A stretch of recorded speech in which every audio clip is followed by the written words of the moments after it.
Ladies and gentlemen, I am so excited. Delaware Theatre Company, which is located in Wilmington, stages some brilliant productions. And you remember a 1982 movie called Dinah. It started the career of so many of today's great actors. It's become a cult movie. It was written and it was directed by the great Barry Levinson. Barry Levinson came up with an idea that he wanted to turn the movie into a musical. He loved the music of 9-time Grammy Award winner Sheryl Crow.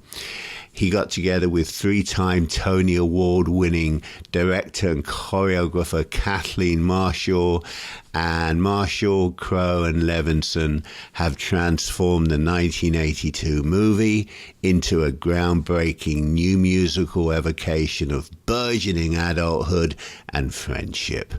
I saw the production at Delaware Theatre Company. I thought it was awesome.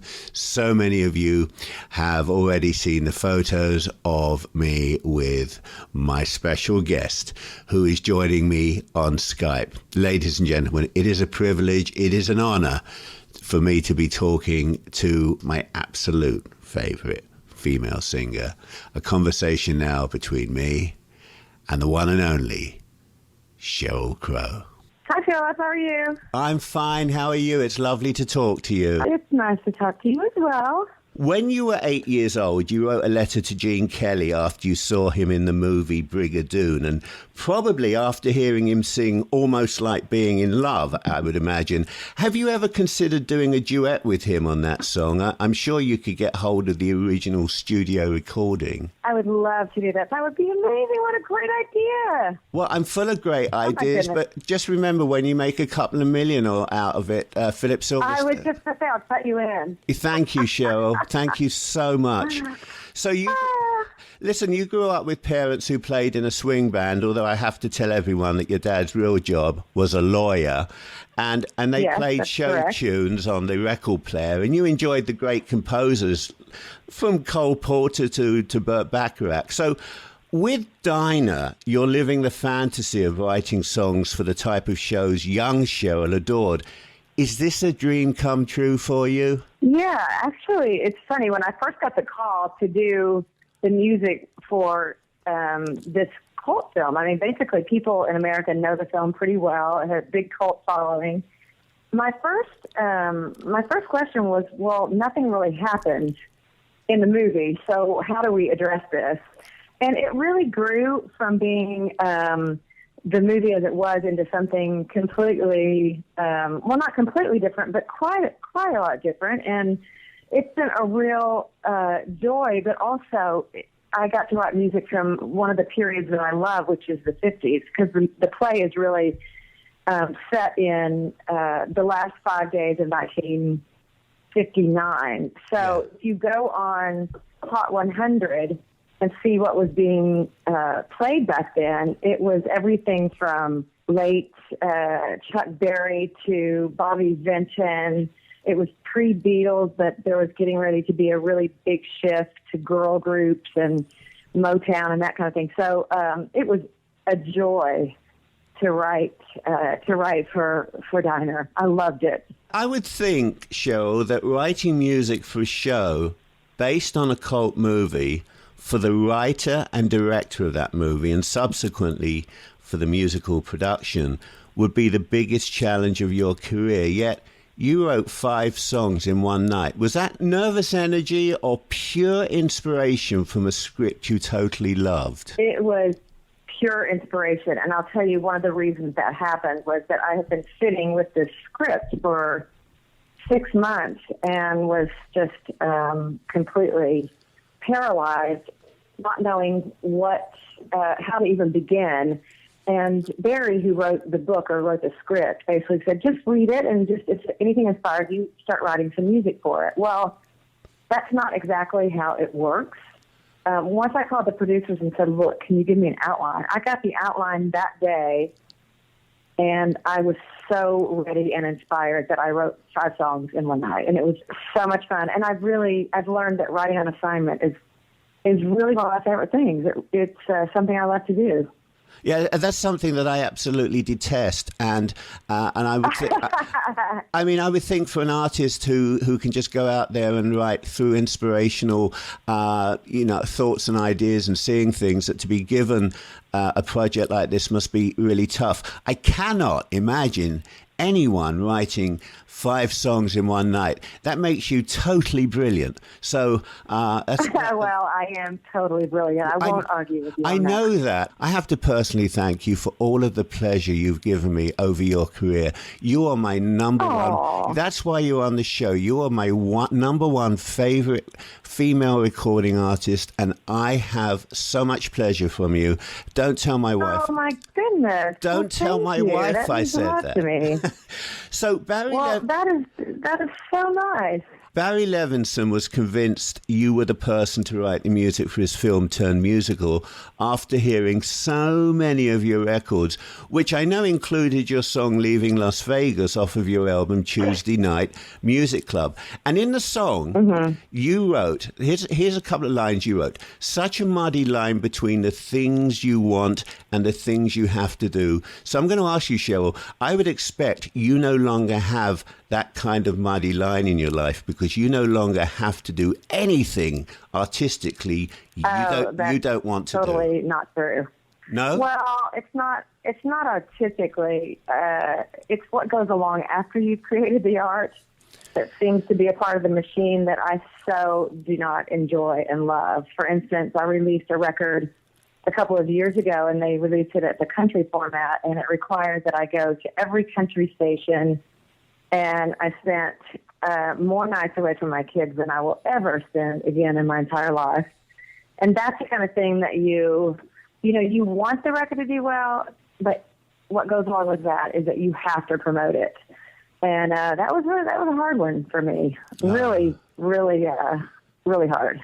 Yeah, I wasn't thinking of that aspect of it. I was purely thinking of the artistic. The artistic part of it actually is great. At this point, I can kind of do what I want. Just knowing that my days of being the new young pop star, those are behind me. I'm not going to be in that world anymore, and it's liberated me a little bit to write about the things I want. Good.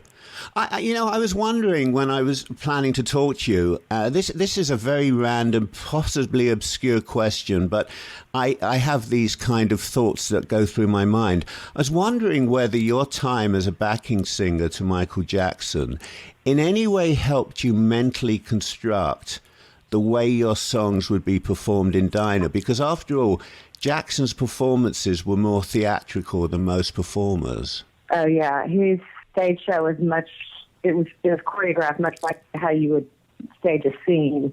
The fight scenes and Beat It and really all the choreography. Every single night the show was the same. It was like basically kind of a traveling review of Michael Jackson and the Jackson 5 and the big hits. And it was great to be able to watch probably the best in the world at that kind of thing.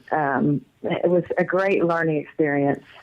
That's what I would have thought. In the musical production of Dinah, we see the female point of view not shown in the movie. Was it easy or difficult writing songs for a story set in '59 with 2015 sensibilities? The parameters were pretty set with regards to what was going on in 1959 as far as what was expected of females as stereotypes.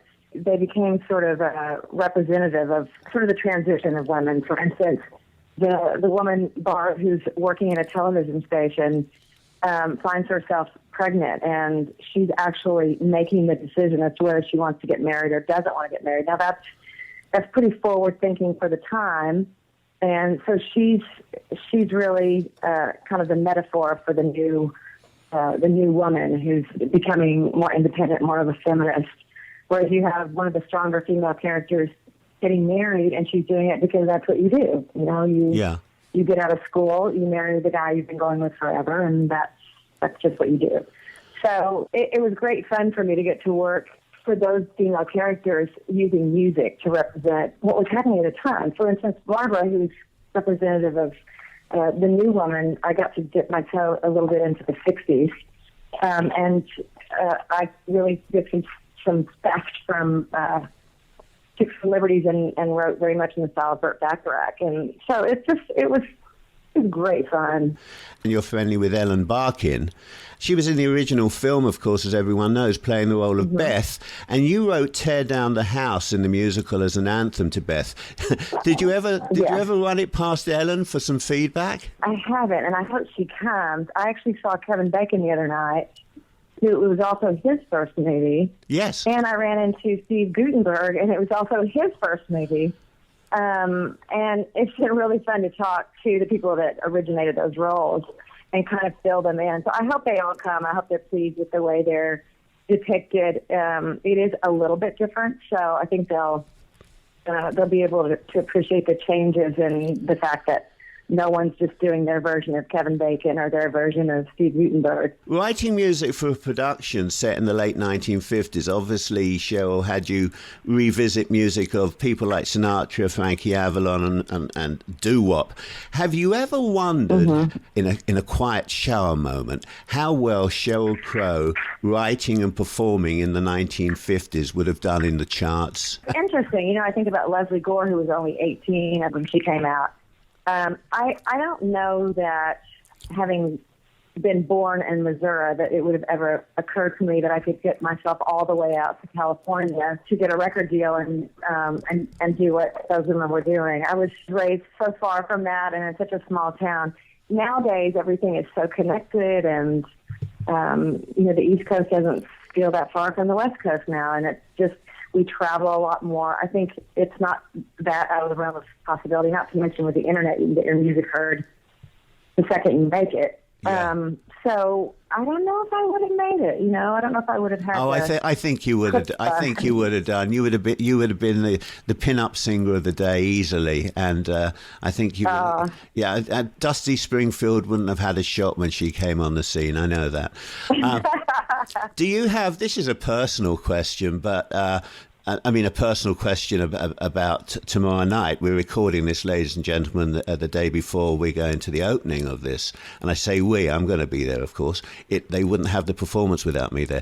Do you have any more butterflies, Sheryl, in your tummy for the opening night performance in a 389-seat theatre than you would when walking onto a stage in a stadium? Well, I can enjoy this in a way that I'm nervous as if they were my kids, but I know they know it so well. And every time I've seen them perform, I've seen them even own it more and come into their own. So I'm nervous, but I'm also I'm excited. I'm excited for them. I'm excited for the production. We've had theater owners from New York come in the last couple of days, and they've loved it. So we feel like we're on our way. We feel like we're getting very close to stepping out on Broadway. There are three performers whose music I've truly loved: Cat Stevens, Rod Stewart, and you. And your version of Stevens, who of course his name has changed now, but I still think of him as Cat Stevens because he was part of the fabric of my growing up in London. And your version of Stevens, The First Cut is the Deepest, is my absolute favourite of all three versions. Oh my goodness! So Sheryl, when I see you, thank you. I've got a special favour to ask. When I see you on opening night, that's tomorrow night, and we have our photo taken, could you whisper two lines from the song in my ear? This is my fantasy. I still want you by my side just to help me dry the tears that I've cried. That would make my evening. I will not forget. To be honest with you, I probably will have to sing it because the only way I can ever remember any of my lyrics is to sing through them. So I'm one of those weird people that remembers lines from songs only by singing the entire song. Well, you can sing it to me. Let me just close out by saying, Sheryl, I wish you and Barry every success with Dinah. It's already been extended at Delaware Theatre Company, and it's the biggest show to open in this region in years, with so many rave reviews already heralding its arrival. With the theatre's artistic director, Bud Martin's genius, I know that Dinah's arrival on Broadway is already on the radar screen, and then London's West End, of course. Sheryl, I love you. I love your music. You've got to give me a hug, and you've got to whisper tomorrow night. Break a leg tomorrow, my love. Thank you so much. I appreciate it, and I look forward to seeing you. Hope you love it. I'm going to love it. Cheers. All right, cheers to you. Bye. Bye-bye.